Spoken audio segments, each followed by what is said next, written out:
Hi masters. రోజుకొక మంచి మాటలో ఒక యోగి ఆత్మకథ 46వ రోజండి. నిన్నటి రోజుని ముకుందుడి మీద గ్రహాలు తీవ్ర ప్రభావం చూపిస్తాయని చెప్పి శ్రీ యుక్తేశ్వర గారు చెప్పడం వరకు విన్నాం. మరి ఈరోజు వినండి. ఆ మర్నాడు నేను ఒక కంసాల్ని పట్టుకొని త్వరలోనే కడిని సంపాదించి వేసేసుకున్నా. అప్పటికి నా ఆరోగ్యం ఎంతో అద్భుతంగానే ఉంది. గురుదేవుల జోస్యం నా మనసులో నుంచి ఎప్పుడో తొలగిపోయింది. గురువుగారు శ్రీరాంపూర్ నుంచి కాశీ వెళ్ళారు. మా సంభాషణ జరిగిన తర్వాత 30 రోజుల తర్వాతనే ఒకరోజు నా కడుపులో కాలేయం దగ్గర హఠాత్తుగా నొప్పి వచ్చింది. అప్పటి నుంచి కొన్ని వారాల పాటు ఎంతో బాధపడ్డా. గురువుగారిని ఇబ్బంది పెట్టడం ఇష్టం లేక ఈ పరీక్షను ధైర్యంగా ఒంటరిగానే తట్టుకోవాలనుకున్నా. కానీ 23 రోజుల నరకయాతన నా పట్టుదలను సడలించేసింది.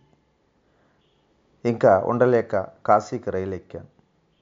అక్కడ శ్రీ యుక్తేశ్వర గారు అసాధారణమైన ఆప్యాయతతో నన్ను పలకరించారే కానీ ఆంతరికంగా నా బాధలు చెప్పుకోవటానికి అవకాశం ఇవ్వాల. ఆనాడు కేవలం ఆయన దర్శనం కోసం చాలామంది భక్తులు వచ్చారు. జబ్బుతో బాధపడుతూ నా సంగతి పట్టించుకునేవాడు లేక అలా ఒక మూల కూర్చున్నా. రాత్రి భోజనాలు అయ్యాక కానీ అతిథులు వెళ్ళల. అప్పుడు మా గురుదేవులు ఆ ఇంటికి అష్టభుజాకారం ఉన్న బాల్కనీలోకి నన్ను రమ్మని పిలిచారు. నీ కాలేయం జబ్బును గురించి వచ్చుంటావు. శ్రీ యుక్తేశ్వర గారి చూపు నా మీద ప్రసరిస్తుంది సూటిగా. ఆయన అడపాదడపా పడుతున్న వెన్నెలకు అడ్డు వస్తూ అటు ఇటు పచారులు చేస్తున్నారు. ఏది ఇలా చూడనివు, నువ్వు 24 రోజుల నుంచి బాధపడుతున్నావు కాదు? అవునండి. పొట్టకు సంబంధించి నేను నీకు నేర్పిన వ్యాయామం ఇప్పుడు చెయ్యి. నేనెంత విపరీతంగా బాధపడుతున్నానో తెలిస్తే మీరు నన్ను ఆ వ్యాయామం చేయమని అనేవారు కారు గురుదేవ. అయినప్పటికీ ఆయన మాట మన్నించడానికి కొద్దిగా ప్రయత్నించాను. చూడు ముకుందా, నొప్పి ఉందంటున్నావు నువ్వు, నీకేమీ లేదంటున్నాను నేను. నా మాట విశ్వసించవా? మా గురుదేవులు నా వైపు గుచ్చుగుచ్చి చూశారు. వెంటనే నేను నిశ్చేష్టుడయ్యాను ఆ మాటలకి. ఆ తర్వాత కొన్ని క్షణాలలో ఆ నొప్పి మాయమయ్యేసరికి ఇక ఆనందం పట్టలేకపోయా.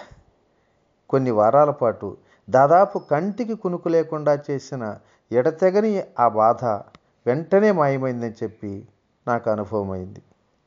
అటువంటి బాధ నాకెన్నడూ లేదన్నట్టుగా ఆయన మాటలతోనే మాయమైపోయింది. కృతజ్ఞతాబద్ధున్నై నేను ఆయన పాదాల ముందు వాలబోతున్నా. చటుక్కున ఆయన నాపారు. మరి పసిపిల్లవాడు అయిపోకు, లేచి గంగ మీద పడుతున్న వెన్నెల అందం చూసి ఆనందించు అన్నారు ఆయన. కానీ నేను ఆయన ప్రక్కన మౌనంగా నుంచొని ఉన్నప్పుడు గురుదేవుల కళ్ళు సంతోషంతో మిలమిల్లాడాయి. నాకు స్వస్థత చేకూర్చిన వాడు భగవంతుడే కానీ తాను కాదన్న అనుభూతి నాకు కలగాలని ఆయన ఆశిస్తున్నట్లుగా ఆయన వైఖరిని బట్టి గ్రహించా. నేను నిజంగా ఒక మానవాతీత మహాపురుషునితో కలిసి జీవిస్తున్న విషయాన్ని మరొక్క మారు తెలుసుకున్న ఆ రోజుకి, కాలగర్భంలో కలిసిపోయిన శాశ్వతంగా జ్ఞాపకం ఉండే ఆ రోజుకి గుర్తుగా ఆ బరువైన వెండి సీసం దండకడియాన్ని ఈనాటికి ధరిస్తున్నా కూడా. తర్వాత కొన్ని సందర్భాల్లో నేను రోగ విముక్తి కోసం నా స్నేహితుల్ని శ్రీ యుక్తేశ్వర గారి దగ్గరికి తీసుకువెళ్ళినప్పుడు ఆయన రత్నాలు ధరించమని కానీ కడియం వేసుకోమని కానీ తప్పకుండా చెప్పేవారు. వాటిని వాడటం జ్యోతిష్ శాస్త్ర జ్ఞానం వల్ల కలిగిన లాభమంటూ మెచ్చుకునేవారు. జ్యోతిష్ శాస్త్రాన్ని గురించి నాకు చిన్నప్పటి నుంచి వ్యతిరేక అభిప్రాయం ఉండేది. దానికి కారణం కొంతవరకు చాలామంది దాన్ని గుడ్డిగా అనుసరిస్తున్నారన్న సంగతి నేను గమనించడం ఒకటి. నువ్వు 3 సార్లు పెళ్లి చేసుకుంటావు, 2 సార్లు భార్యను పోగొట్టుకుంటావు అంటూ మా ఇంటి సిద్ధాంతి గారు జోస్యం చెప్పటం ఒకటి. వివాహత్రయానికి బలి కాబోయే మేకలా బాధపడుతూ ఆ విషయాన్ని గురించి నేను తీవ్రంగా ఆలోచించాను. నీ రాత ఎలా ఉంటే అలా సరుగుతుందని సరిపెట్టుకోవటం మంచిది అని వ్యాఖ్యానించాడు మా అనంతన్నయ్య. నువ్వు చిన్నతనంలో 3 సార్లు ఇల్లు విడిచి హిమాలయాల వైపు పారిపోతావని కానీ, బలవంతం మీద నిన్ను తిరిగి తీసుకొస్తారని కానీ నీ జాతకంలో రాసి ఉంది కదా. సరిగ్గా అలాగే జరిగింది. నీ పెళ్లి విషయంలో చెప్పినటువంటి జోస్యం కూడా అలాగే నిజమై తీరుతుంది అనేవాడు. ఈ జోస్యం పూర్తిగా అబద్ధమని ఒకనాటి రాత్రి నాకు స్పష్టంగా అంతఃస్ఫురణ కలిగింది. నా జాతకం రాసిన కాగితం చుట్టను కాల్చేసి దాని బూడిద ఎత్తి ఒక కాగితం సంచిలో పోసి దాని మీద ఇలా రాశా: పూర్వకర్మ బీజాల్ని దివ్య జ్ఞానాగ్నిలో కాలిస్తే కనుక అవి మళ్ళీ మొలకెత్తలేవు. ఆ సంచి స్పష్టంగా కనపడే చోట పెట్టా. అనంతుడు వెంటనే నా ప్రతిఘటన వ్యాఖ్యను చదివాడు. ముకుంద, నువ్వు జాతకం కాగితాలని కాల్చినంత సులువుగా సత్యాన్ని నాశనం చేయలేవు అంటూ వెటకారంగా నవ్వాడు మా అన్నయ్య. నేను పెద్దవాడిని కాకముందు మా వాళ్ళు నాకు పెళ్లి చేయటానికి 3 సార్లు ప్రయత్నం చేయటం యథార్థమే. దేవుడి మీద నాకున్న ప్రేమ గతాన్ని బట్టి జ్యోతిష్యం ఇచ్చే ప్రోత్సాహం కన్నా చాలా ఎక్కువ ఉన్న సంగతి తెలిసి నేను ప్రతిసారి వాళ్ళ పథకాలకు లోబడకుండా తప్పుకుంటున్నా. మానవుడి ఆత్మ సాక్షాత్కారం ఎంత ఎక్కువగా గాఢమైతే అంత ఎక్కువగా అతడు తన సూక్ష్మ ఆధ్యాత్మిక స్పందనలతో విశ్వాన్నంతటినీ ప్రభావితం చేస్తాడు. తాను మాత్రం దిగ్విషయక చాంచల్యానికి అంత తక్కువగా ప్రభావితుడవుతాడు. గురుదేవులు చెప్పిన ఈ మాటలు తరచుగా జ్ఞప్తికి వస్తూ నాకు ఎంతగానో ఉత్తేజం కలిగిస్తుండే. అప్పుడప్పుడు నేను గ్రహస్థితులను బట్టి నా జీవితంలో అత్యంత దుఃఖాలని గ్రహించి చెప్పమని జ్యోతిష్కుని అడుగుతుండేవాడిని. అయినా కాలాల్లో నేను ఏ పని తలపెట్టినప్పటికీ దాన్ని నెరవేరుస్తూ ఉండేవాడిని. అటువంటి సమయాల్లో అసాధారణమైన కష్టాలు ఎదుర్కొంటేనే కానీ తర్వాత విజయం సిద్ధించేది కాదన్నమాట. నిజమే. కానీ దైవరక్షణ మీద విశ్వాసం, మానవుడికి దేవుడిచ్చిన సంకల్ప బలాన్ని సరిగ్గా ఉపయోగించుకోవటం అన్నవి 2 గ్రహస్థితుల ప్రభావాల కన్నా ఎక్కువగా బలమైన ప్రగాఢ విశ్వాసం సమర్థనీయమైనదని ఎప్పుడూ రుజువవుతూ ఉండేది. ఒకడి జనన కాలంలో ఉన్న గ్రహస్థితికి అర్థం మానవుడు తన గతం చేతిలో కీలుబొమ్మని కాదని తెలుసుకున్నా. నిజానికి అది అతనికి గర్వకారణం కాగలదు. మానవుడు అన్ని రకాల పరిమితుల నుంచి బయటపడాలన్న సంకల్పం అతనిలో రగులుకొనటానికి గ్రహ నక్షత్రాలు కూడా ప్రయత్నిస్తుంటాయి. భగవంతుడు ప్రతి మనిషిని ఆత్మగా సృష్టించాడు. ప్రత్యేక వ్యక్తిత్వం ప్రసాదించాడు. కాబట్టి స్తంభంగానూ పరాన్నబుక్కుగానూ తాత్కాలిక పాత్ర నిర్వహిస్తున్నప్పటికీ విశ్వ వ్యవస్థకు అది ఆవశ్యకమైంది. అతడు సంకల్పించినట్లయితే వెంటనే అంతిమ స్వేచ్ఛ సంపాదించగలడు. ఇది ఆంతరిక విజయాల మీదనే కానీ బాహ్య విజయాల మీద ఆధారపడదు. గురుదేవులు జ్యోతిషశాస్త్ర విషయంలోనే కాక ప్రపంచ ధార్మిక గ్రంథాల విషయాల్లో కూడా నా అవగాహనను విస్తృతంగా చేశారు.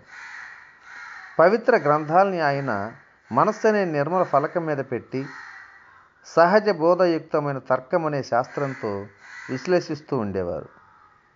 ప్రవక్తలు మౌలికంగా వ్యక్తం చేసిన సత్యాల్లోంచి పండితులు దోషాలని ప్రక్షేపాలని వేరేస్తూ ఉండేవారు. చూపును ముక్కు కొన మీద నిలపాలి. భగవద్గీతలోని ఒక శ్లోకానికి తప్పుడు వ్యాఖ్యానం ఇది. ప్రాచ్య పండితులు, పాశ్చాత్య అనువాదకులు చాలామంది దీన్ని అంగీకరించారు. గురుదేవులు దీన్ని వేళాకోళంగా విమర్శిస్తూ ఉండేవారు. యోగి అనుసరించే మార్గమే వింత మార్గం. దానికి తోడు అతన్ని మెల్లకను తెప్పించుకోమని కూడా సలహా ఇవ్వటం ఎందుకు అనేవారు. నాసికాగ్రం అన్నదానికి సరైన అర్థం ముక్కుకు మూలమైన స్థానం అనే కానీ ముక్కు కొన అని కాదు.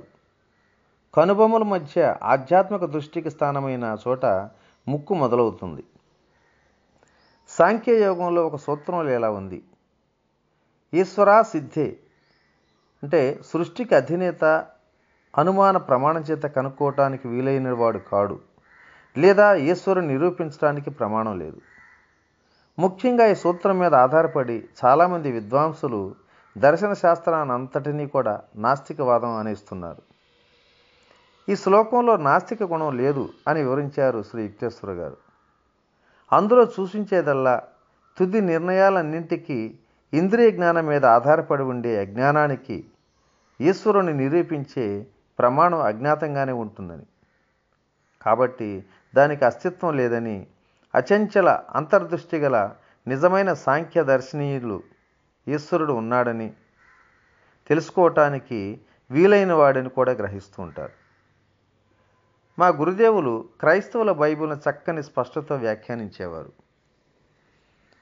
బైబిల్లోని అమృతతత్వాన్ని దర్శించగలగటం, స్వర్గం భూమి గతించిపోతాయి కానీ నా మాటల మటుకు గతించిపోవు అంటూ ముందెవ్వరూ పలకనంత నిష్కర్షగా, అత్యంత హర్షదాయకంగా క్రీస్తు చేసిన ప్రవచనంలోని సత్యాన్ని అవగాహన చేసుకోవటం నేను నేర్చుకున్నది.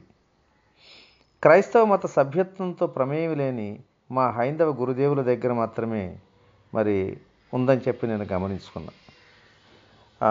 ఈరోజు ఈ మంచి మాటను ఇంతటితో విరమించుకుందాం. మరుసటి రోజుని మరిన్ని విశేషాలతో కలుసుకుందాం. ఓకే. ఇట్లు మీ రామిరెడ్డి మానసరోవరం. Thank you.